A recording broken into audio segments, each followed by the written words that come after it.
Imagine waking up tomorrow and realizing nothing external has the power to disturb you anymore. Not a careless word, not a cold stare, not even the silence of someone you once cared about. Imagine a life where your peace isn't fragile, where it's not a candle flickering in the wind, but a fire quietly burning from within, steady, resilient, untouchable. Most people move through life like open wounds, feeling every breeze as a storm, every whisper as a roar. But what if sensitivity didn't have to mean suffering? What if you could keep your heart open, your spirit alive, without letting the chaos of the world dictate the rhythm of your mind? This isn't about becoming numb. It's about becoming wise, about mastering the art of feeling deeply without being shattered easily, about standing in the middle of noise and staying silent inside. And that journey starts with learning that peace is not something you find. It's something you build, one thought, one breath, one choice at a time. Today, we're going to walk together through the quiet corridors of inner calm. We'll explore why peace isn't a gift, but a discipline, why not every feeling deserves your full attention, and how mastering your reactions can change the way you experience life itself. So, take a deep breath and let's begin. Peace is not a gift, it's a discipline. Most people think peace is something that happens to them, a result of perfect circumstances, quiet mornings, no stress, no conflict, no chaos. But real peace, the kind that stays with you even in the middle of a storm, that kind of peace is not handed to you. It's trained, it's earned, it's practiced daily, silently, and often painfully. You don't just wake up calm one day. You become calm by choosing again and again not to feed the chaos. You build inner calm every time you don't answer an insult with an insult. Every time you notice your rising anger and breathe instead of break.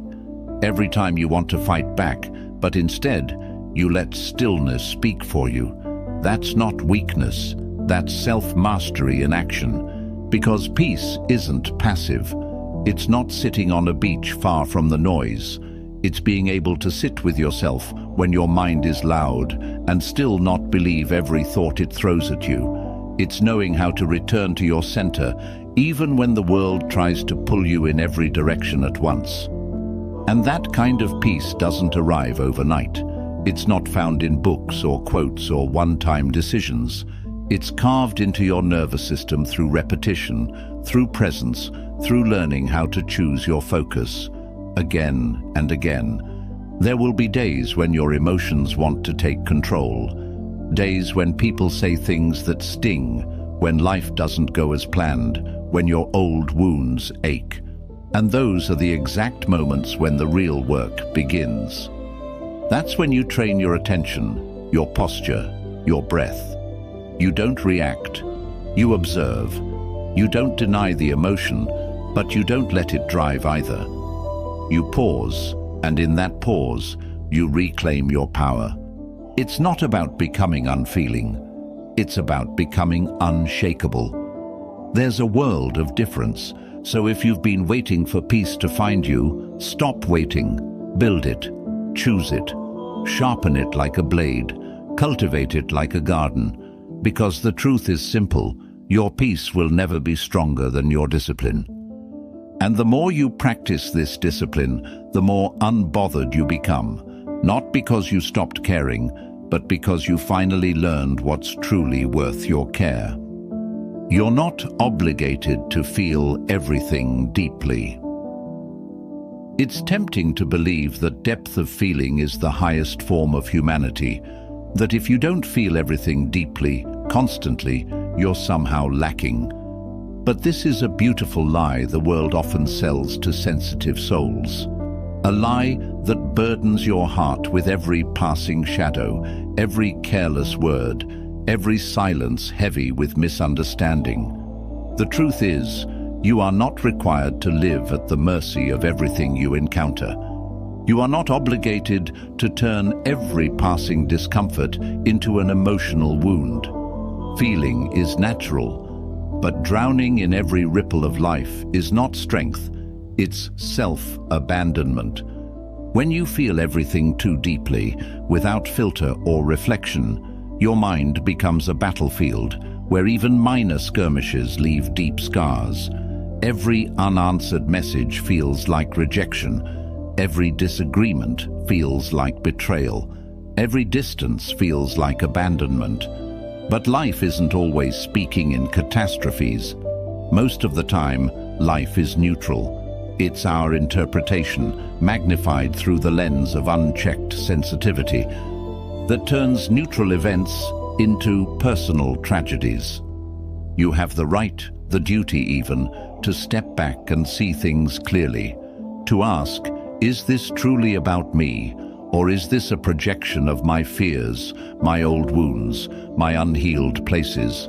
You are not a character in everyone's story. You are not responsible for reading hidden meanings into every silence or deciphering every flicker of expression on someone's face. Sometimes people are distracted. Sometimes people are dealing with storms of their own you cannot see. Their behavior is rarely a reflection of your worth. It's a reflection of their journey. When you learn to filter reality through clarity instead of raw emotion, you don't become cold. You become conscious. You stop bleeding for battles that were never yours to fight. You stop draining your spirit, trying to decode the intentions of people who can barely understand their own hearts. You step out of the exhausting theater of assumptions, and you choose peace instead. Think about it.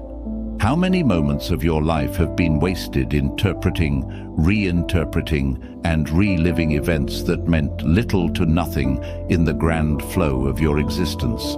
How many sleepless nights? How many strained smiles? How many unnecessary apologies or self-loathing spirals came from giving too much meaning to things that were never about you in the first place? There's profound liberation in realizing that not everything deserves your emotional investment, that your empathy, your attention, your heart, these are sacred resources. They deserve to be given with intention, not scattered carelessly over every minor disturbance. You are allowed to say, "This isn't mine to carry. This doesn't define me. This moment, this silence, this slight, it does not deserve a throne in my mind." You can observe the waves of emotion without drowning in them. You can feel the sting of a moment without letting it anchor itself in your soul. You can witness the unfolding of life without losing yourself to every shifting wind. And ironically, when you stop overfeeling, you actually feel more authentically. You feel with greater depth, not greater chaos. You experience emotions as they are, not amplified, not distorted, but pure, immediate, real. You give yourself space to grieve when grief is true, to celebrate when joy is real, to connect when connection is mutual. Without the constant background noise of overreaction, your emotional life becomes richer, not poorer. This discipline of feeling what's true without magnifying what's fleeting is not a denial of sensitivity. It is the elevation of it. It is taking the raw material of empathy and sculpting it into wisdom. It is protecting your inner sanctuary so that you can meet life with an open heart, but a steady one. So the next time you catch yourself spiraling over an unanswered text, a distracted conversation, a moment of coldness from someone you love, pause. Ask yourself, is this truly about me? Step back, let go. Choose clarity over assumption. Choose peace over emotional exhaustion. Because you are not obligated to turn your heart into an open wound for every passing moment. You are allowed and deeply encouraged to protect the sacred ground of your mind, to reserve your depth for what truly deserves it. You are not cold when you do this. you are wise. And in that wisdom, you finally find a tenderness that does not destroy you. It strengthens you. Sensitivity without strength becomes self-sabotage. There is something beautiful, almost sacred, about being able to feel the world deeply, to sense the subtle changes in a room's energy, to notice the tremble in someone's voice that others miss, to carry an unspoken empathy for invisible struggles. Sensitivity is not a flaw, it is a gift, but only when it's anchored in strength. Without strength, sensitivity turns inward like a blade, cutting not through confusion, but through your own spirit. It becomes a form of self-sabotage, an endless cycle of overthinking, overfeeling, and ultimately overwhelming yourself into silence, paralysis, and pain. You were not born to be crushed by your ability to feel. You were born to use it, to navigate, to connect, to understand, but that requires a foundation of resilience. Without it, you become a prisoner of your own perceptions. Every slight feels like a betrayal. Every misunderstanding feels like a wound. Every shift in someone's mood feels like a reflection of your inadequacy. And life becomes exhausting, not because it is cruel, but because you have given your emotional weather to forces outside yourself. Strength does not mean hardness. It doesn't mean building walls so high that nothing can touch you. It means learning to be open without being shattered. It means knowing the difference between what deserves your tenderness and what demands your detachment. It means understanding that you can be both sensitive and sovereign, that you can feel deeply without handing over the keys to your inner peace. Imagine a violin, finely tuned. Its strings are sensitive to the slightest touch, but they are not weak. They hold tension and strength together in perfect harmony, creating beauty. Without tension, the strings would make no sound at all. Without resilience, sensitivity collapses into noise. In the same way, your emotional sensitivity needs the strength of clear boundaries, of conscious self-respect, of deliberate focus. Otherwise, you end up absorbing pain that isn't yours, carrying responsibilities you were never meant to bear, and interpreting life through the lens of constant vulnerability rather than balanced awareness. And there's another trap. When sensitivity is left unchecked, it often leads to self-centeredness without meaning to. Every experience becomes about you, how you were hurt, how you were misunderstood, how you were neglected. You begin to live through the lens of your wounds, interpreting the world as a series of personal offenses. And slowly, the world shrinks, not because it has changed, but because your heart has turned inward on itself. True strength allows you to step outside of that, to see other people's pain without making it about your own, to witness someone's anger or coldness and understand that it's a reflection of their inner struggle, not a condemnation of your value. To accept that sometimes life is difficult, people are imperfect, and pain happens, but none of it has to define you unless you allow it. Building emotional strength is not about numbing yourself. It's about nurturing yourself. It's about recognizing when to hold space for your feelings and when to gently guide yourself back to clarity. It's about cultivating the ability to sit with discomfort without letting it rewrite your story. And yes, it takes practice. It takes patience. But it is the path to true emotional freedom. Because when sensitivity is paired with strength, it becomes wisdom. It becomes a light you carry into the world. A light that sees clearly, feels deeply, and yet stands unshaken. A light that listens without losing itself. That loves without losing its dignity. That grieves without losing hope. The world doesn't need you to harden. It doesn't need you to close off your heart or silence your tenderness. It needs you to be strong enough to keep your heart open even when it hurts, to keep your spirit alive even when others try to dim it, to choose again and again to be both sensitive and resilient. Because when you master that balance, you stop being at the mercy of the world's storms, and you become the calm within them. Mastering calm begins with mastering your inner dialogue. If you truly listen, you'll realize the loudest voice in your life isn't the world outside. It's the one inside your own mind. Day after day, thought after thought, there's a constant conversation happening within you. And whether you realize it or not, that voice is either building your calm or breaking it.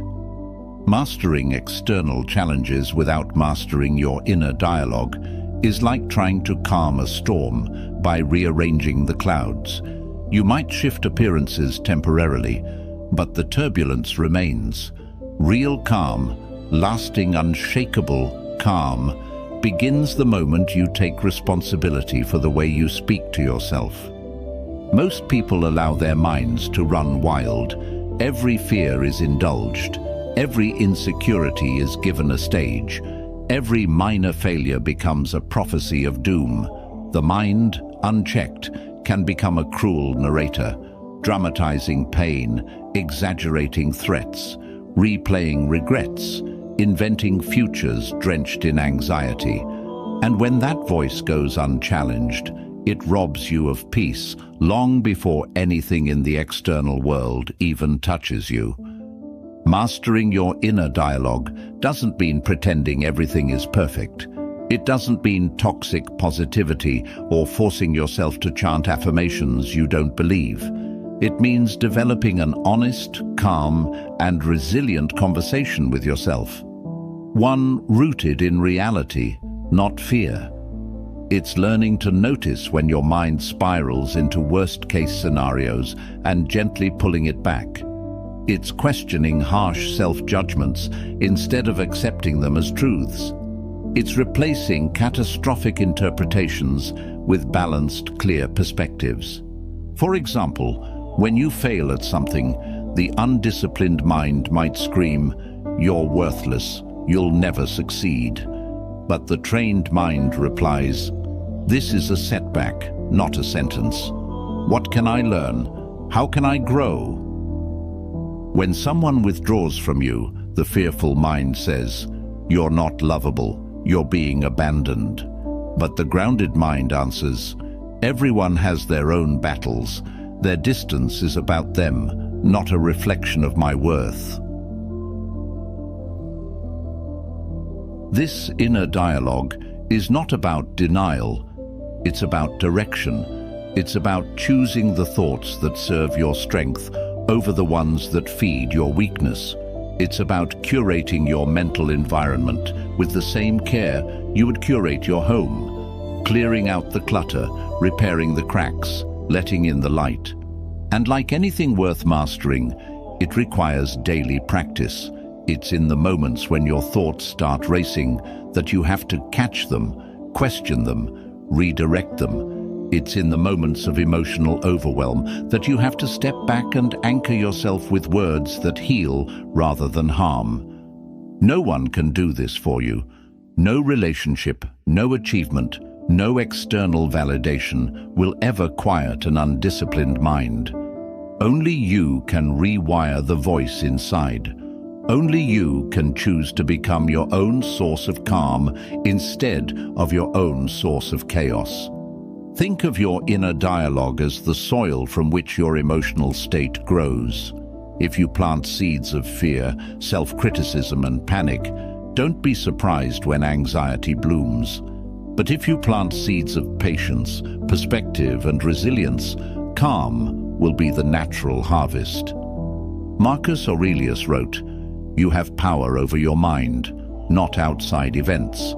Realize this, and you will find strength." Those words are not just philosophy, they are a map. A reminder that peace is not a passive state gifted to the lucky few. It is an active practice, an inner discipline, a daily choice to guide your mind instead of being dragged by it. So the next time your heart pounds, your mind races, your fear surges, pause, listen. What is your mind saying to you? Is it a friend speaking or an old wound screaming? Is it the voice of wisdom or the echo of past pain? You can't always control what thoughts arise, but you can always choose which ones you engage with, which ones you believe, and which ones you let go. Master that, and you master your calm. You master your life. Not reacting is a power move, not weakness. In a world that constantly demands instant responses, silence is mistaken for weakness. Composure is seen as a lack of courage, and restraint is often misunderstood as surrender. But the truth is, not reacting, not letting every word, every situation, every provocation pull you out of yourself, is one of the purest expressions of inner power. Anyone can react. A child can react. A wounded animal can react. Reaction is instinctual, automatic, often driven by fear or anger. But choosing not to react, choosing to pause, to observe, to respond only when necessary, and with full command of yourself, that is rare. That is strength. That is a skill most never develop because they are too busy trying to defend their pride or protect their ego. When someone insults you, it's tempting to strike back. When someone misunderstands you, it's tempting to explain endlessly, to argue, to fight for your narrative. But every time you let yourself get dragged into these small battles, you lose something greater, your center, your clarity, your calm. Learning not to react doesn't mean you allow injustice. It doesn't mean you accept disrespect. It means you don't hand your emotional state over to every passing wave of external chaos. It means you are strategic with your energy. You recognize that not every battle is worth fighting, not every opinion needs correcting, not every slight deserves your attention. There's a profound kind of dignity in being able to say, I see what's happening, and I choose peace over performance. Not because you are weak, but because you are strong enough to understand that real victories are often invisible. That walking away from drama isn't a retreat. It's an advance toward higher ground. Think about the greatest leaders, the wisest teachers, the calmest souls you admire. They are not the ones frantically defending themselves against every critic or lashing out at every offense. They are the ones who stay rooted, who speak only when their words can make a difference, who know when silence speaks louder than noise. Seneca once said, "He who angers you conquers you." And when you think about it, it's true. Every time you react impulsively, you give your power away. You become a puppet in someone else's hands, a mirror reflecting their chaos instead of a light shining from your own source. But when you refuse to react, you create space. Space to think, space to breathe, space to choose a response aligned with who you are, not who the moment tries to make you. This practice isn't easy. It requires an immense amount of self-awareness and humility. It requires you to be okay with not always having the last word, not always being understood, not always proving your worth to those who refuse to see it. But it frees you. It liberates you from the exhausting, endless game of emotional ping-pong that most people are trapped in every day. It allows you to move through life like a mountain moves through storms, steady, unshaken, dignified. It allows you to build relationships based on real understanding, not reactive outbursts.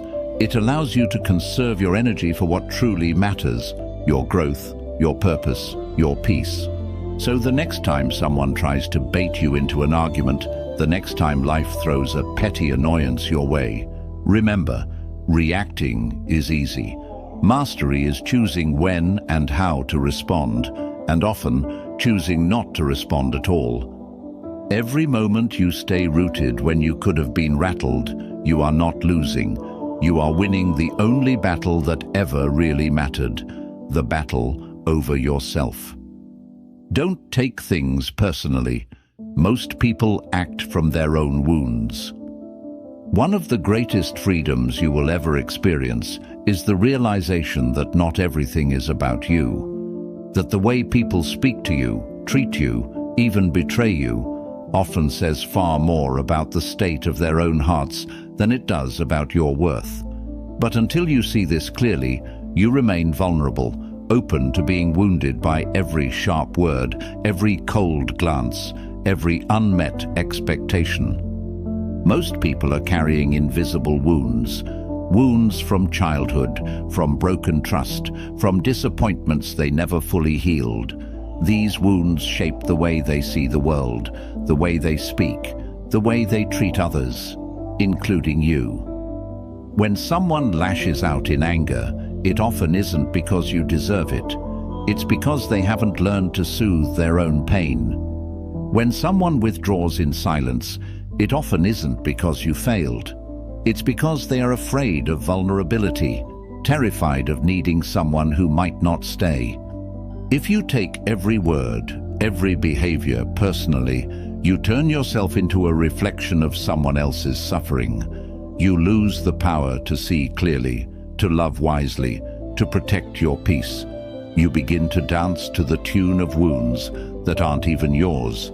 And in doing so, you hand over the keys to your emotional well-being to people who may not even know how to hold their own. Learning not to take things personally doesn't mean you tolerate mistreatment. It means you understand the source of it. It means you develop enough inner stability to say, this behavior reflects their journey, not my value. It means you stop building your self-image on the unstable ground of other people's brokenness. Imagine for a moment how much lighter your life would feel if you didn't internalize every slight. If you could meet someone's anger with curiosity instead of defensiveness. If you could meet their distance with compassion instead of panic. If you could meet their coldness with the simple understanding that not everyone is capable of meeting you where you are, and that's okay. It doesn't make you better than them. It makes you freer than the version of yourself that once needed every person to validate your worth, every conversation to confirm your value. The Stoics taught that it's not events themselves that disturb us, but our judgments about them. And nowhere is this more obvious than in the way we personalize the behavior of others. When we drop the assumption that everything is a commentary on us, we create space. Space to see others more clearly, and space to protect the quiet strength within ourselves. Someone's harsh words may be a reflection of their inner war. Someone's indifference may be a shield they built after being hurt too many times. Someone's betrayal may be the echo of wounds they never had the courage to heal. And yes, sometimes people will mistreat you intentionally, but even then, recognizing that their actions flow from their own brokenness doesn't excuse them. It simply releases you from the need to carry their pain any longer. You were never meant to be the battleground for other people's unresolved struggles. You are here to live, to grow, to love, without chains tied to the unhealed parts of others. So the next time you feel hurt by someone's words or actions, ask yourself, is this truly about me? Or is it about something inside them that has nothing to do with me? Let that question be your shield. Let it guard your heart against unnecessary suffering. You are allowed to love people and not carry their pain. You are allowed to set boundaries without feeling guilty. You are allowed to protect your peace without needing to justify it to anyone. The more you practice this, the lighter you become, the freer you become. You walk through life less burdened by every misunderstanding, every disappointment, every moment of rejection, because you know that your value isn't negotiable, and it certainly isn't defined by the wounded hands of others. You begin to live with a kind of quiet nobility, not because you are untouched by life, but because you finally refuse to let life steal the sanctuary you've built inside. Build emotional boundaries, not emotional walls. It's easy, after enough pain, to believe that the answer is isolation, that if you simply wall yourself off, if you build the barriers high enough, thick enough, strong enough, nothing can ever hurt you again. And there's some logic to that idea. If no one gets close, no one can wound you. But what you also lose behind those walls is connection, joy, growth, life itself. There is a difference, a profound difference, between building boundaries and building walls. Boundaries protect your peace while keeping your heart open. Walls protect your fear while imprisoning your heart. Boundaries are conscious, deliberate, and wise. Walls are reactionary, rigid, and suffocating. When you build emotional boundaries, you are saying to the world, "This is where I end, and you begin. This is what I allow in, and this is what I protect." You are not closing yourself off. You are creating a safe space within yourself where your worth is preserved, your emotions are honored, and your energy is directed toward what matters. Healthy emotional boundaries are not about pushing people away. They are about inviting the right people closer and recognizing without bitterness that not everyone deserves a seat at your table. They are about protecting the sacred garden of your inner life from the weeds of manipulation, guilt, or emotional chaos that others may unknowingly or knowingly bring. But walls, on the other hand, are built out of fear, not wisdom. They are reactions to past wounds, not reflections of present truth. When you build walls, you don't just keep pain out, you keep love out too. You keep growth out. You trap yourself inside a fortress that eventually becomes a prison, and while the hurt may not reach you as easily, neither will healing. The art lies in discerning when to open, when to close, when to step forward, and when to step back. Not based on fear, but based on clarity and self-respect. You don't need to shut everyone out to stay safe. You just need to refine your filters. You need to listen more to your intuition, that quiet knowing inside you that often whispers, "This person drains me," or "This situation crosses a line." Honor that voice. Strengthen that voice. Let it guide you without anger or resentment. Because the purpose of a boundary is not to control others. It's to control your exposure to what dims your spirit. It's to honor the reality that while you cannot change how others behave, you can absolutely decide what you allow to affect you. Imagine standing at the edge of a vast ocean. You cannot control the waves, but you can choose where you build your home. You can choose how far you let the tide come in. That is the work of boundaries, to stay connected to the world without being swallowed by it. And boundaries aren't always visible. Sometimes they are silent decisions. The decision not to engage in certain conversations, the decision to say no without guilt, the decision to walk away when your peace is no longer respected. These are boundaries drawn not in anger, but in wisdom and self-love. Seneca once said, "Associate with those who will make a better man of you. Welcome those whom you yourself can improve." This isn't about elitism, it's about stewardship of your own soul. It's about recognizing that your emotional environment shapes you just as surely as your physical environment does. You cannot stay healthy if you live in pollution. You cannot stay peaceful if you constantly invite chaos into your inner world. Setting boundaries will disappoint some people. It will confuse others. It may even anger a few. But remember, your responsibility is not to manage their emotions. Your responsibility is to protect your peace, to live aligned with your values, to create a life where your soul can breathe freely, without apology. And every time you honor your boundaries, calmly, consistently, compassionately, you reclaim a little more of your power. You remind yourself that you are not here to be everything to everyone. You are here to be true to yourself. Because ultimately, a boundary is not a rejection of the world. It's an act of profound love for yourself and for the kind of life you are consciously choosing to build. Train your nervous system to feel safe in silence. Silence is a space most people fear. It is in the absence of noise, of constant stimulation, that the deepest anxieties rise to the surface. Left alone with their thoughts, many begin to feel an almost physical discomfort, a restlessness that demands they reach for a screen, a distraction, a conversation, anything to avoid simply being. But what if silence isn't the threat we imagine it to be? What if silence, when approached with courage, becomes a sanctuary instead of a void? If you want true calm, true resilience, you must train your nervous system to feel safe in stillness. Because without that safety, you will always be reacting, not to the world outside, but to the turmoil within.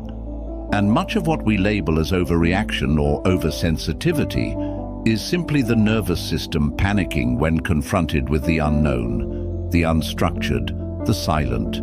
It's easy to overlook how deeply modern life conditions us to fear quiet. The endless buzzing of notifications, the background hum of media, the quick fixes of entertainment, they all create a rhythm of constant engagement.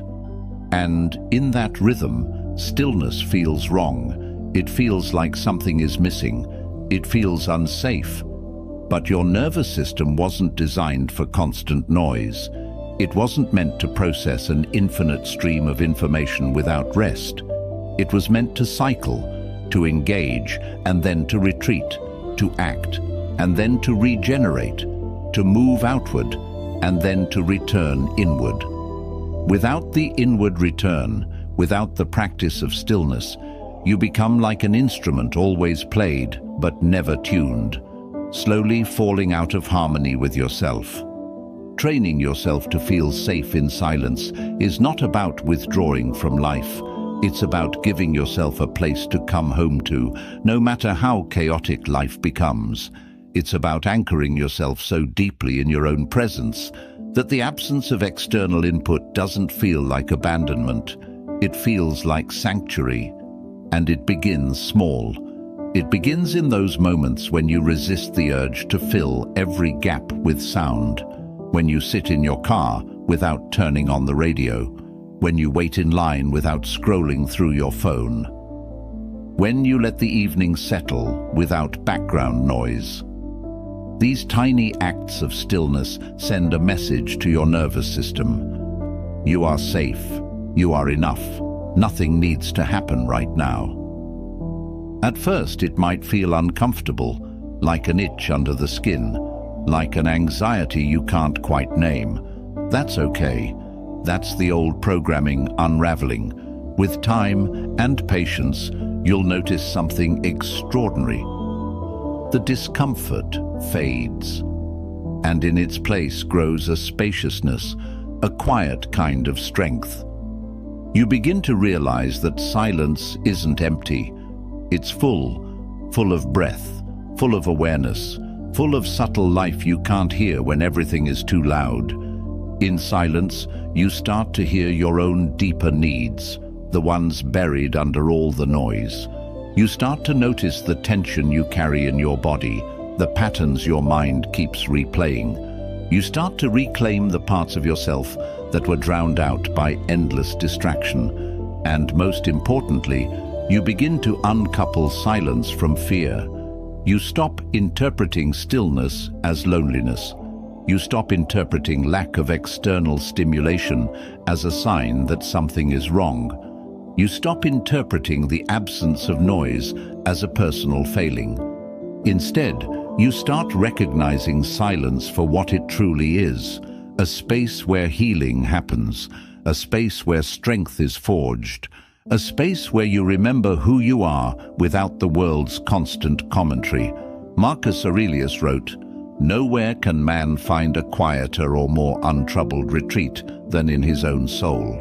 And it's true, but only if you learn to make that inner retreat a place of safety rather than a battlefield. So the next time you find yourself reaching for a distraction out of habit, pause, breathe, sit with the discomfort, let it pass. Teach your body that you can be still and still be whole, that nothing needs to happen for you to be okay. Because the more you train your nervous system to feel safe in silence, the less you will be ruled by the noise outside you, and the freer you will become to live with clarity, with depth, and with unshakable peace.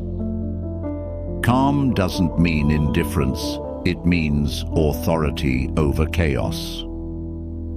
There's a common misunderstanding in the world that if you remain calm, especially when things are falling apart, you must not care enough.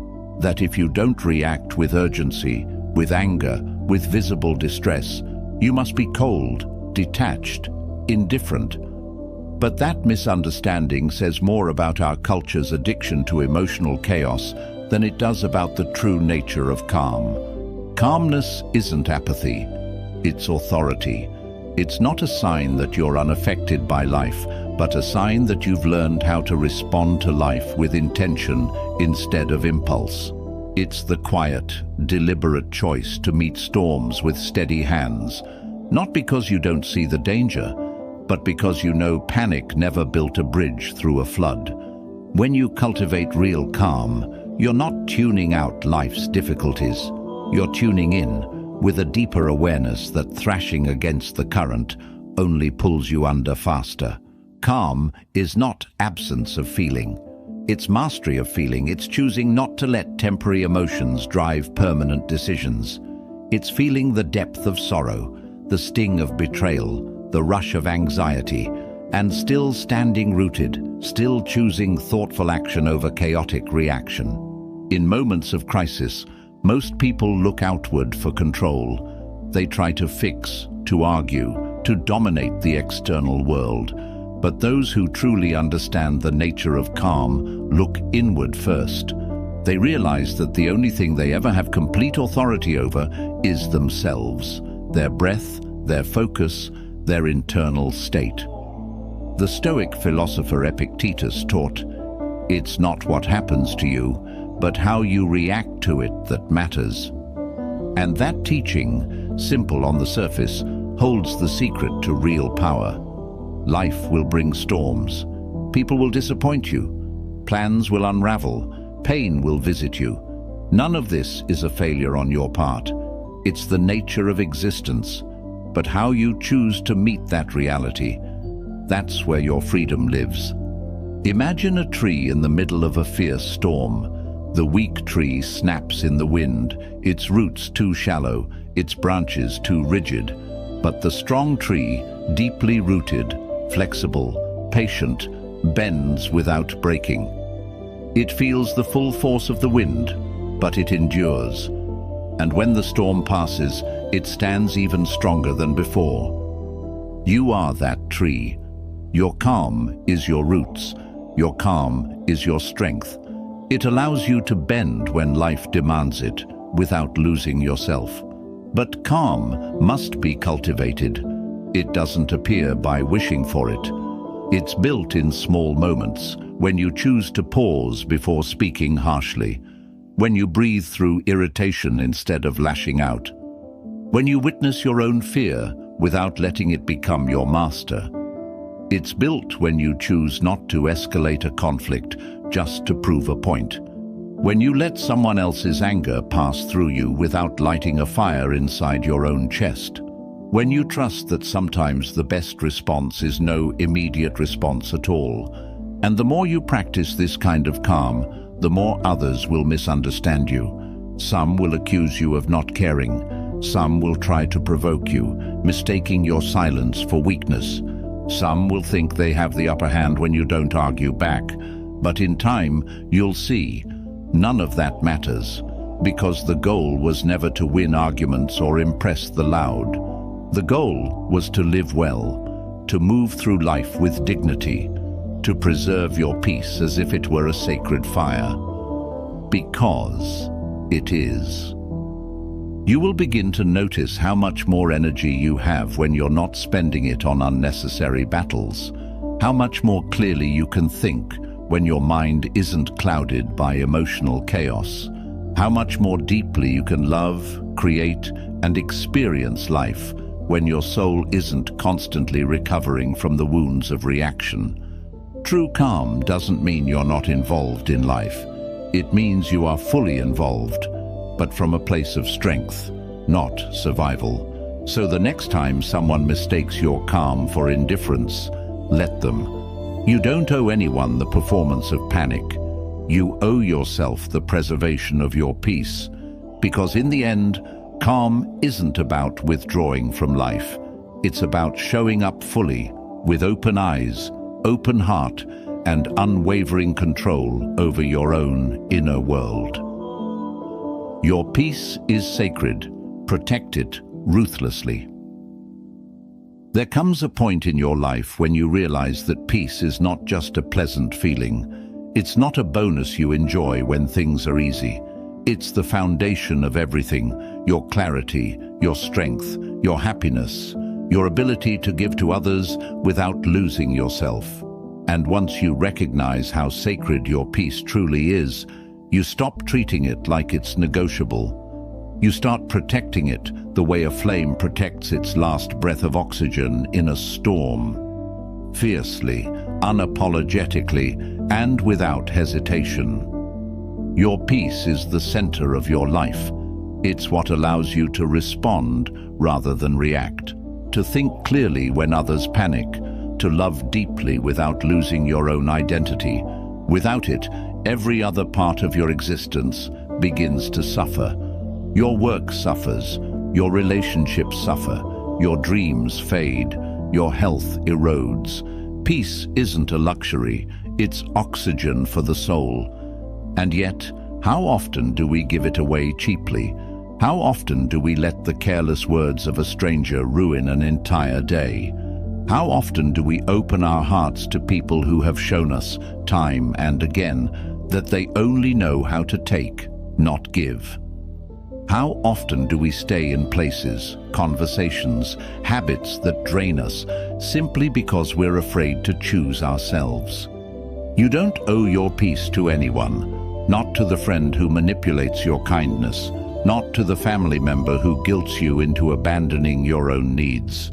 Not to the culture that teaches you that self-sacrifice is the highest virtue, even when it leaves you hollow. Guarding your peace doesn't make you selfish. It makes you wise. It means you understand that you cannot pour from an empty cup. It means you respect your energy enough to invest it where it can grow instead of where it withers. Protecting your peace ruthlessly means saying no, not out of cruelty, but out of compassion for your own soul. It means walking away from battles you could win, but don't need to fight. It means refusing to explain, justify, or apologize for the boundaries you set to keep your spirit intact. It means listening closely to the subtle shifts within you, the tightening of your chest, the draining of your energy, the heaviness that settles after certain conversations or environments. These are your soul's warning signs. Honor them, trust them, and yes, it will cost you. Protecting your peace might cost you relationships built on your willingness to overextend. It might cost you admiration from people who only valued you when you were easy to access and easy to exploit. It might cost you the illusion of belonging in spaces that require you to betray yourself to fit in. But what you gain is worth infinitely more. You gain a life that feels like yours. You gain mornings that begin in calm, not in dread. You gain evenings where your mind is quiet enough to hear your own dreams again. You gain relationships that are mutual, nourishing, real, built not on obligation, but on authenticity. Marcus Aurelius once wrote, "The tranquility that comes when you stop caring what they say, or think, or do, only what you do. This is the heart of protecting your peace." Focusing not on managing the world around you, but on mastering the world within you. You are the guardian of your inner world. You are the protector of your own light. And there is no higher duty, no greater responsibility. So be kind, but be clear. Be open, but be discerning. Love deeply, but love yourself enough to walk away when loving others demands you abandon your own soul. Protect your peace like your life depends on it, because in every meaningful way, it does. And as you do, you'll find something extraordinary. The world outside may rage, may roar, may crumble, but within you, there will be a stillness that no storm can touch. True inner calm isn't found in escaping the world. It's found in learning how to move through it without letting it move through you. It's found in building a shelter inside yourself, strong enough to stand even when everything outside shakes.